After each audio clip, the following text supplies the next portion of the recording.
नहमदुहु व नसल्ली अला रसूलिहिल करीम अम्मा बाद फ़अऊज़ु बिल्लाहि मिनश शैतानिर रजीम सदक़ल्लाहुल अज़ीम। मैं आपका दोस्त आपका भाई सुल्तान चाहता हूँ सालक आपसे मैं पे गुफ्तगू हूँ। हम कल मदीना मुनव्वरा पहुँचे हैं और आज भी सुबह नज़ारे साल पे माप सल्लल्लाहु अलैहि वसल्लम पर हाज़िरी का अल्लाह पाक ने तौफ़ीक़ दी। अब मगरिब की नमाज़ पढ़ के भी हमने हाज़िरी दी है। मैंने सोचा कि अपने सामाईन दोस्तों को भी आप सल्लल्लाहु अलैहि वसल्लम के मज़ार शरीफ की ज़ियारत करा दूँ। मज़ार शरीफ की ज़ियारत कराओ भी साथियों को, और मजमा का भी देखो कि कितना कसीर मजमा है। और मैं ये आपसे गुजारिश करता हूँ कि आपका कोई रुपया पैसा नहीं लगता, इसको ज़्यादा से ज़्यादा शेयर करें, लाइक करें, और मेरा जो चैनल है दीन और दुनिया इसको सब्सक्राइब करें ताकि ज़्यादा से ज़्यादा लोगों तक मेरा पैगाम पहुँच सके। कहते हैं नेकी को आगे फैलाना भी सदका है।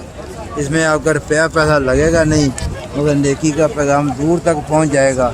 आज और कोई चीज़ें हों तो जो ना सेंड करने वाली हों वो धक्के से हम सेंड करते हैं, जो सेंड करने वाली हों वो हम करने को तैयार नहीं हैं। ये हमें कमी है या सुस्ती है, ये सुस्ती को दूर करना चाहिए। सरकार दो आलम सल्लल्लाहु अलैहि वसल्लम के रोज़ा मुबारक पर जब हाज़िरी दी तो अजीब कैफियत थी। और हमने कल बस में सफ़र किया, बस भी लग्जरी थी, VIP क्लास बस। वो 6 घंटे में यहाँ पहुँची मक्का मुकर्रमा से। तो मैं ये सोच रहा था कि सरकार दो आलम सल्लल्लाहु अलैहि वसल्लम ने आज से 1400 साल पहले जब आबादी भी कम थी और दूर दराज कहीं पानी का नामो निशान नहीं होता था, आप सल्लल्लाहु अलैहि वसल्लम ने कैसे हिजरत फरमाई होगी। रिवायात में आता है कि आपने यह सफ़र कमो बेश 14 दिनों में सर अंजाम दिया था। तो एक पहाड़ के ऊपर पहाड़ है, एक पहाड़ के ऊपर पहाड़ है। बंदा समझता है कि इस पहाड़ को मैंने क्रॉस कर दिया शायद आसानी हो जाएगी। आसानी नाम की कोई चीज़ नहीं है। ये पहाड़ भी ऐसे खुश्क हैं कि काले हुए पड़े हैं, इन पर कोई सब्ज़ा नहीं है।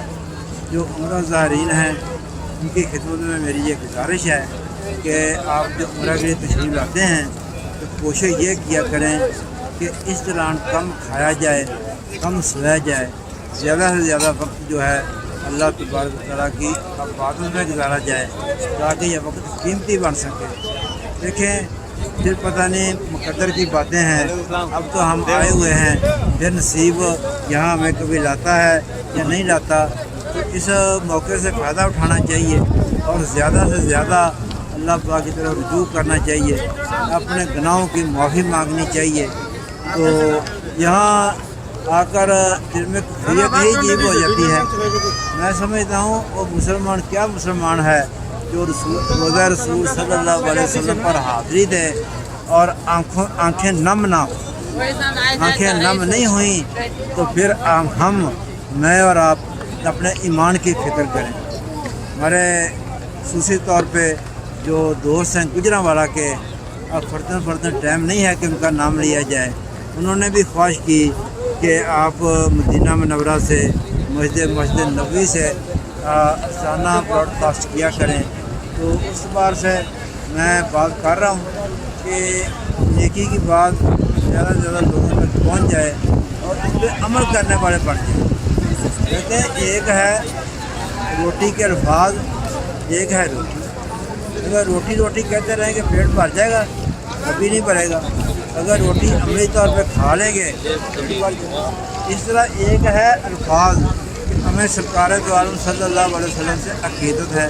ये है अल्फाज। हकीकत क्या है कि जो आपको गम था वो गम मुझे और आपको भी लग जाए।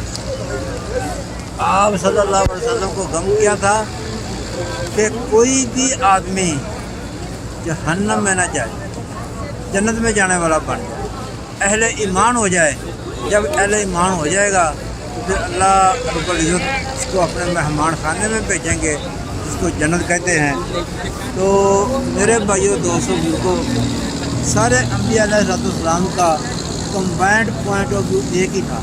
वो क्या था कि ला इलाहा इल्लल्लाह।